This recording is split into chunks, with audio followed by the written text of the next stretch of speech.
쿠팡에 떠도는 중국 유령 업체들로 인해서 국내 소비자들의 개인정보 유출이 우려된다는 보도 앞서 저희가 해드렸습니다.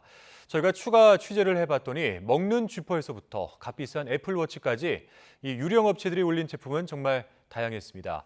이미 여러 차례 소비자 신고가 접수된 만큼 이 쿠팡 측이 유령 업체를 방치했다는 의혹이 나오고 있습니다. 황보혜경 기자가 보도합니다. YTN이 단독으로 보도한 중국 유령 업체들의 실태. 쿠팡 측은 취재 과정에서 유령 업체들의 존재를 전혀 몰랐다고 공식 답변했습니다. 과연 그럴까? 경남에 사는 A씨는 지난 15일 쿠팡에서 국내 업체의 2만 원짜리 쥐포를 절반 가격에 구매했습니다.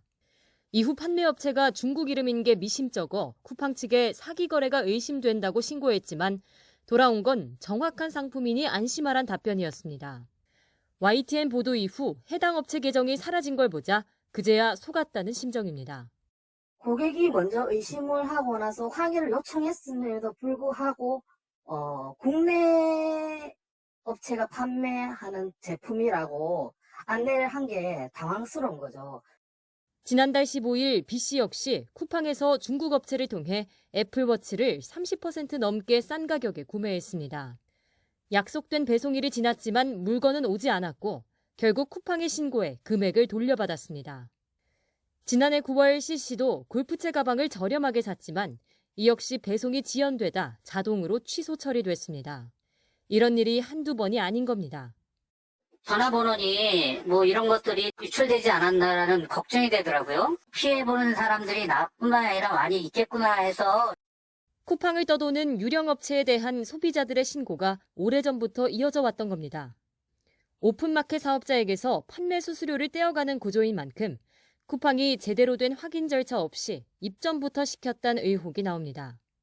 이에 대해 쿠팡 측은 해외 판매자들이 입점하려면 각 국가가 승인한 인증서를 의무적으로 제출해야 하고 전담 인력의 심사를 통과해야만 입점을 허용하고 있다고 답변했습니다.